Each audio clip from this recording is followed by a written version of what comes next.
এখানে হচ্ছে লেখা আছে ইনোশিশি, মানে হচ্ছে বুনো শুয়োর যেটা আমরা চিনি।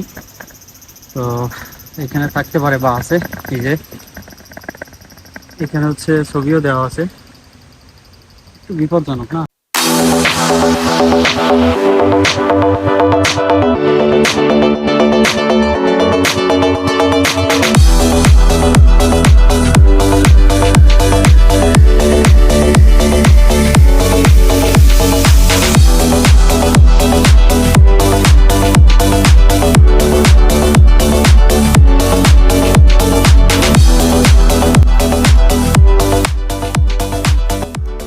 তো আজকে আমি আসছি মাউন্ট আকাগিতে। তো এখানকার ডেঞ্জারাস কিছু হাইকিং এরিয়া অ্যান্ড চ্যালেঞ্জিং কিছু মোমেন্ট আমি আজকে এক্সপ্লোর করব।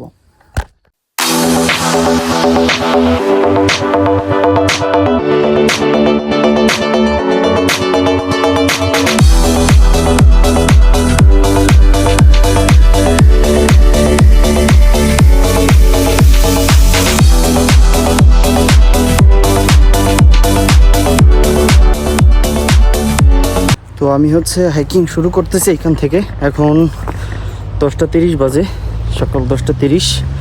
মোটামুটি আমার 3 থেকে 4 ঘন্টার মতো সময় লাগবে এভারেস্ট।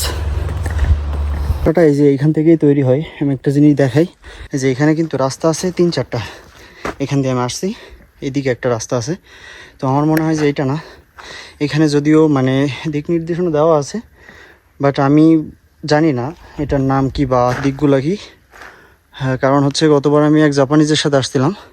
এখন এইখানে রাস্তা আছে 2টা, এই যে এইদিকে হচ্ছে 2টা, আর এদিকে হচ্ছে একটা আছে। এখন আমার মনে হয় যে এই দিকটাই হবে সম্ভবত। যাই হোক, আল্লাহ ভরসা।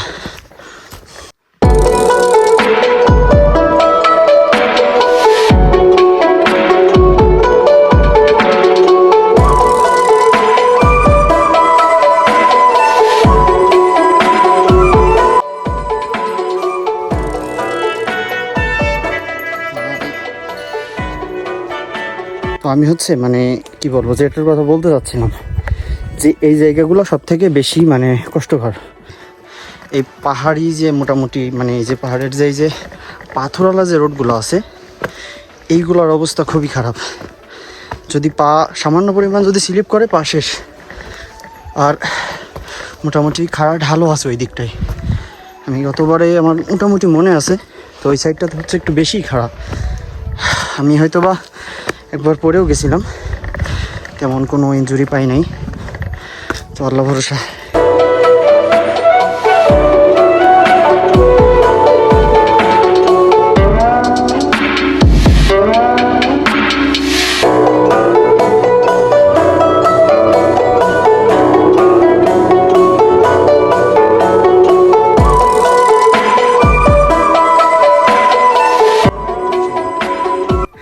এইখানে হচ্ছে এই রোপগুলো ইউজ করছে, খুব ভালো একটা কাজ করছে। কারণ এইখান থেকে কিন্তু যদি পরে কেউ, অবস্থা খারাপ হয়ে যাবে, ভালো মতো ইনজুরি হতে পারে। এই জন্য হচ্ছে এই সাইডগুলোতে এই যে রোপগুলো দেওয়া।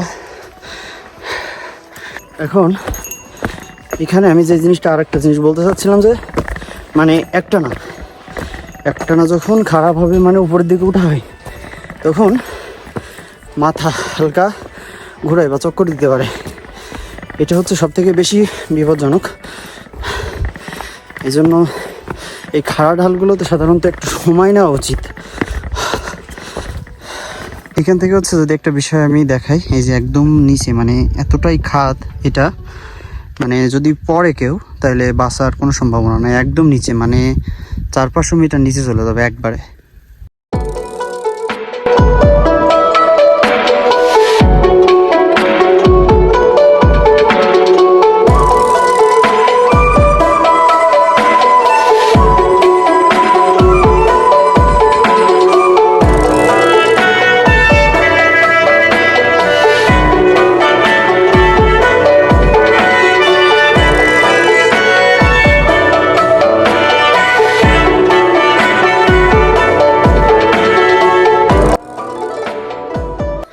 যে এই জায়গাটা হচ্ছে সব থেকে হাইকিংয়ের ভিতরে সব থেকে বেশি ভয়ানক রাস্তা।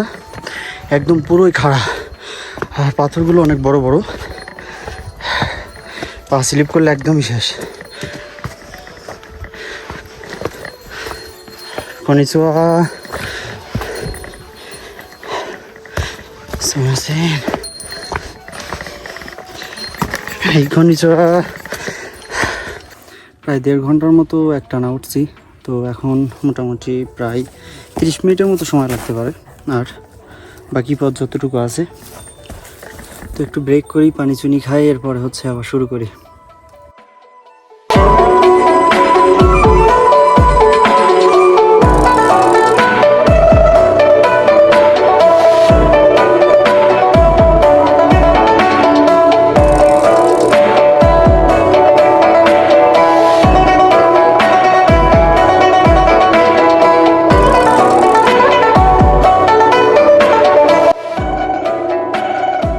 মানে কি বলবো, অনেক সুন্দর লাগতেছে।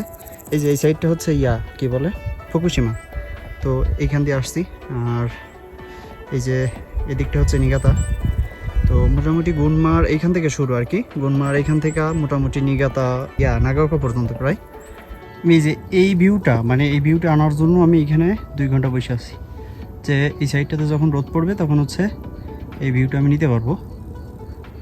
মানে হয়তো বা আমি ওইভাবে ফুটেজটা নিতে পারতাছি না, তো মানে নিজের চোখ দিয়ে যদি এটা দেখা যায় তো শুকরিয়া।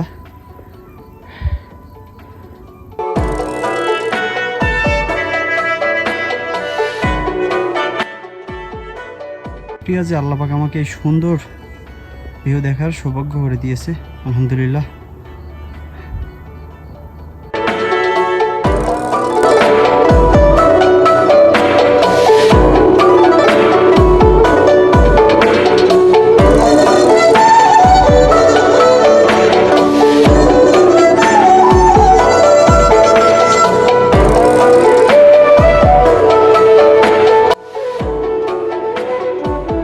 তো এটা হচ্ছে মাউন্ট হিয়োকোশি। আর এই সাইডটাতে যদি একটু দেখাই আমি, এটা হচ্ছে মাউন্ট আকাগি, যেটাতে আমি গিয়েছিলাম বা উঠছিলাম, হাইকিং করছে ওইটাতেই। আর এই যে এই সাইড হচ্ছে ওতাইসেসাকি। হ্যাঁ,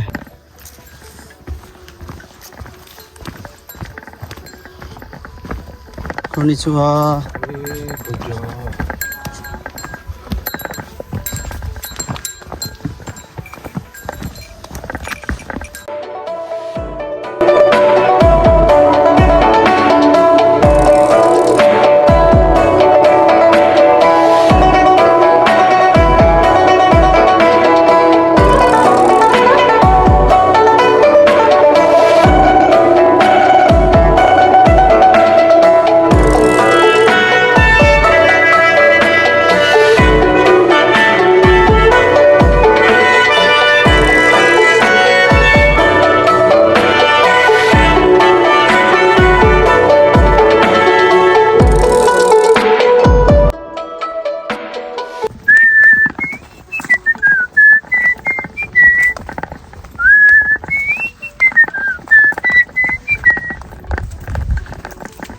তো অবশেষে আমরা মাউন্ট আকাগি ট্রায়াল হেঁটে চলে আসছি।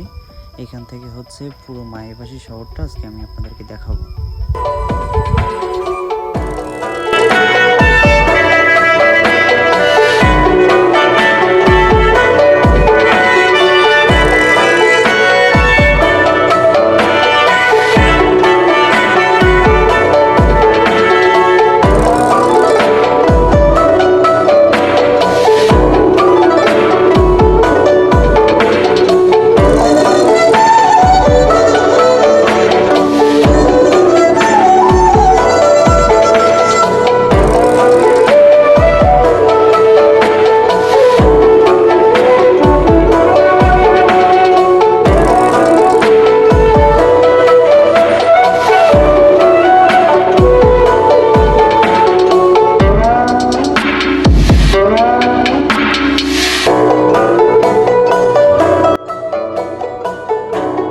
আজকে মানে যতগুলা লোক মানে এখানে হাইকিং করছে, তো তাদের ভিতরে ম্যাক্সিমামই মানে যে লোকগুলা এখানে আসছে তাদের বয়স সাধারণত 50 থেকে 70 বছর পর্যন্ত। অল্প কিছু পাবলিক দেখছি যে তাদের বয়স হচ্ছে মানে 20+, এরকম। তবে আমি একটা বিষয় মানে একদম অবাক হয়েছি, সেই বিষয়টা হচ্ছে যে কত বয়স কত হবে, মনে হয় খুব সম্ভবত 7 থেকে 8 বছর বয়স এরকম একটা বাচ্চা, একদম ওই মাথা পর্যন্ত তার বাবার সাথে আসছে। তো এই জিনিসটা মানে কি বলবো, হয়তো বা ওই সময়টাতে আমরা কখনোই পারতাম না, বা আমাদেরকে ওই সময়টাতে মানে কি বলবো, আমাদের ফ্যামিলি মেম্বার যারা আছে, আমাদের মা বাবা যারা আছে, তারা কিন্তু এই জিনিসটা অ্যালাউ করে না বা কখনো করবে না। তো জাপানিজদের ভিতরে এই জিনিসটা আমি দেখছি যে তারা একদম মানে শুরু থেকেই কিন্তু এই জিনিসটা তাদেরকে শেখায়, চ্যালেঞ্জিং কিছু মুহূর্ত, চ্যালেঞ্জিং কোনো কিছু, যাতে হচ্ছে পরবর্তীতে তাদের কোনো সমস্যা না হয়, মানে যাতে পরবর্তীতে যদি কোনো চ্যালেঞ্জিং মুহূর্ত আসে, যে কোনো ক্ষেত্রেই হোক না কেন। এই যে এটা হচ্ছে মিডিল পয়েন্ট, মানে এই মাউন্ট হিয়োকোশি বলেন বা মাউন্ট আকাগির। তো আপনি যখন হাইকিং করবেন তখন হচ্ছে এই জায়গাটায় আপনাকে একটু থামতে হয়, বা এই জায়গাটাতে মোটামুটি সবাই একটু রেস্ট করে। আমি একটু দেখাই, এই রাস্তাটা হচ্ছে মাউন্ট হিয়োকোশির, আর এই যে এই দিকটাতে যদি আমি বলি, এই রাস্তাটা হচ্ছে মাউন্ট আকাগির, আর এই যে এই রাস্তাটা হচ্ছে মানে নিচে যাওয়ার। তো এখানে হচ্ছে সব কিছু লেখা আছে, আমি যদি একটু দেখাই, এই যে এই সাইডটাতে, এই সাইডটাতে হচ্ছে সব কিছু লেখা আছে, আর এই যে এখানেও কিন্তু সব কিছু লেখা আছে। তো এই জিনিসটা কিন্তু খুব ভালো লাগছে, যাতে করে কেউ পথ হারিয়ে না যায়। এরকম সরু একটা পথ, আর আমি যদি একটু সাইডে দেখাই, এই যে এই সাইডটাতে জঙ্গল, এই যে এই সাইডটাতে জঙ্গল, এই যে মোটামুটি মানে চারিপাশে একদম এত ঘন জঙ্গল।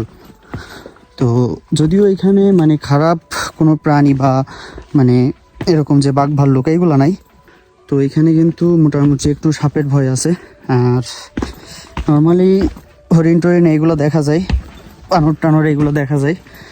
আমি এইবারে এখনো পর্যন্ত এগুলোর একটাও দেখি নাই, গতবার দেখছিলাম কিছু বানর আর কিছু হরিণ। তো যাই হোক, মানে একদম এত ঘন জঙ্গল যে এর ভিতরে মানে এই পর্যন্ত সূর্যের আলো পৌঁছায় না, হালকা হালকা।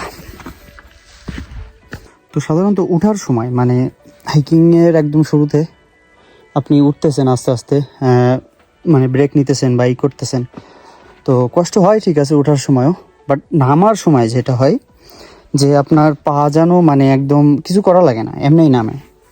তো এই জিনিসটা মানে আমার কাছে মনে হয় যে না, এটা আরও বেশি খারাপ লাগে বা বেশি কষ্ট হয় আমার কাছে। আর আমি যদি আর একটা জিনিস দেখাই, যে এই যে অবস্থাটা, এগুলা তো মানে হয়তো বা ভিডিও তো দেখা যাচ্ছে যে না কাছাকাছি, বাট এটা দূর আছে, নিচে আছে অনেক।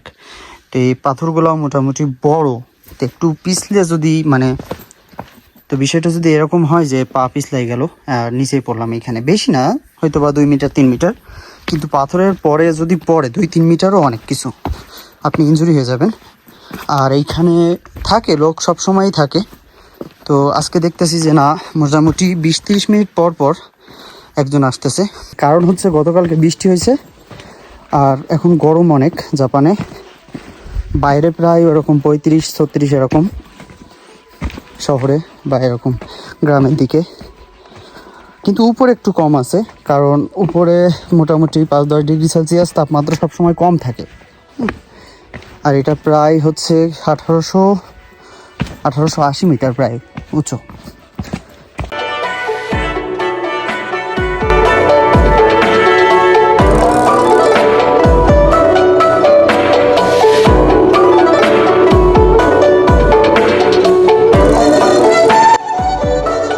এরকম সব পাথর, কিন্তু চুরি হয় না। হ্যাঁ, আমাদের দেশে যেরকম পাথরটা তো চুরি করে নিয়ে যায়, তো এই দেশে হচ্ছে পাথর চুরি হয় না, এই আর কি। হাজার হাজার পাথর আছে, হাজার হাজার টন, লাখ লাখ টন পাথর আছে, কিন্তু চুরি হয় না। নামার সময় হয় কি, আসলে ওই একটানা নামতে নামতে পায়ে কিন্তু একটু বল কমে যায় সাধারণত, তো ওই সময়টাতে আর কি স্লিপ করার সম্ভাবনা বেশি থাকে। এই জন্য নামার সময় একটু চিন্তা ভাবনা করে একটু সাবধানে নামতে হয়, এই আর কি। আমাদের দেশের দাদিরা, মানে আমার দাদিরা যারা আছে এরকম যে 60 বছর হইলে বা 70 বছর হইলে আর উঠতে পারে না বিছানা থেকে। আর এরা দেখেন কি শুরু করছে, আমি দেখাই একটু। এই যে এনাদের বয়স কিন্তু 80+। কনিচিওয়া, তো এনারা হচ্ছে মানে কি বলবো, যে হাইকিং করতেছে। কনিচিওয়া। জাপানে আমার এই গাছগুলো খুবই পছন্দ। এগুলোর নাম হচ্ছে সুগি। সাধারণত জাপানে যে মানে কাঠের ঘর বাড়িগুলো করে, তো এই কাঠটা ইউজ করে। হ্যাঁ, একটু নরম কিন্তু হালকা টেকসই আছে, তো এই কাঠটা ইউজ করে। যাই হোক, পাতাগুলো অনেক সুন্দর, সব মিলাই আমার অনেক ভালো লাগে। দেখেন জাপানিজদের চিন্তা ভাবনা মানে কতটা আপডেট। আমি একটা জিনিস একটু দেখাই। আমরা কিন্তু আমি উপরে কিন্তু দেখাইছি যে এগুলো হচ্ছে পাথরের রাস্তা বা পাথর আছে, বাট যেখানে পাথর নাই সেইখানে কিন্তু এই যে কাঠ দিয়া, মানে জাপানে এইখান থেকেই বা আশপাশ থেকেই কাটছে, সেই কাঠ দিয়া কিন্তু এই যে সিঁড়ির মতো করে দিছে। আর দু একটা ছোট ছোট পাথরও কিন্তু এখানে দিছে, যাতে মানে রাস্তাটা না ভাঙে। হ্যাঁ, যাতে যারা হাইকিং করে তাদের জন্য যাতে সুবিধা হয়, সেই জন্য কিন্তু এই করছে পুরাটাই। মানে যেখানে পাথর না সেইখানে এরকম পাবেন। তো জাপানে এরকম যে যতগুলা পাহাড় আছে দেখবেন, যেসব জায়গায় পাহাড় মানে পাথর টাথর নাই সেই সব জায়গায় কিন্তু এই সিস্টেম করা। তবে জায়গাটা মানে এই যে নিচের যে সাইডটা, এই সাইডটা মোটামুটি অনেক ভালো লাগছে আমার কাছে। অনেক ঠান্ডা এই জায়গাটা উপরের থেকে। তো যদি জাতির ভাবিরে নিয়ে এদিকে ঘোরা টোরা যাইতো আরও বেশি ভালো লাগতো। যাই হোক, সবাই দোয়া করেন, আল্লাহ ভরসা, আল্লাহ ইনশাল্লাহ একদিন কবুল করব। তবে একটা জিনিস হচ্ছে আমি শেয়ার করি, আমি শুরুতেই বলছি যে আমি একা একা আসছি এখানে আজকে। তো এটাও বলছি যে আমি এইখানে কিন্তু আগে আরেকবার আসছিলাম গত বছরে, খুব সম্ভবত জুলাইয়ের দিকে, সরি জুলাই না, খুব সম্ভবত এপ্রিলের দিকে। এবার আসছি হচ্ছে সেপ্টেম্বরে। তো যে জিনিসটা আমি বলতে চাচ্ছি যে আমি যেহেতু আসছি এইখানে, তো আমি কিন্তু রাস্তা একটু হালকা পাতলা মানে মনে আছে এরকম যে, আর জাপানিজ টুকটাক আছে ওদের কাছ থেকে হেল্প নিছি, তো সমস্যা হয়নি। আর নতুন যারা আসবে যে আমি একা একা যাইতেছি, তাহলে কিন্তু বিপদে পড়লেও পড়তে পারেন। কারণ অনেক সময় হয় কি, আমি দেখাইছি এর আগেও যে রাস্তা কিন্তু 3-4টা থাকে। তো অনেক সময় হয় কি যে অন্য আরেকটা ট্রেল হেডের যে রাস্তা আছে ওইটাতে চলে গেলেন, হ্যাঁ, পরে কিন্তু রাস্তা হারাই ফেললে বিপদ, উপরে আবার নেটওয়ার্ক থাকে না, তো একটা অবস্থা। তো এই জন্য হচ্ছে মানে যারা চিনেন বা গেছেন, প্রথমবার হচ্ছে আমি বলবো যে কারোর সাথে যেতে, এরপরে আপনি একা যান, সমস্যা নাই। তো এটাই। তো সব মিলাই হচ্ছে আমার আজকে 4 ঘন্টার মতো সময় লাগছে উঠতে এবং নামতে। এর ভিতরে এত সময় মানে উঠতে নামতেই না, ছবি টবি তুলছি, এর ভিতরে সময় দিচ্ছি, এখানে বসছি একটু। তো ধন্যবাদ সবাইকে ভিডিওটি দেখার জন্য। ভিডিওটি ভালো লাগলে অবশ্যই শেয়ার করবেন। ইনশাল্লাহ সবার জন্য দোয়া রইল। আর আমার পরের হাইকিংটা হচ্ছে মাউন্ট তানিগাওয়াতে। এটা গুনমারি একটা মানে কি বলবো ভলকানো। তো এটা হচ্ছে গুনমারি একটা ভলকানো, এটা মিনাকামিতে। ইনশাল্লাহ যদি সব ঠিকঠাক থাকে আগামী মাসে ওইটা এক্সপ্লোর করতেছি। তো সবাই ভালো থাকবেন, সবার জন্য দোয়া রইল।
We'll be right back.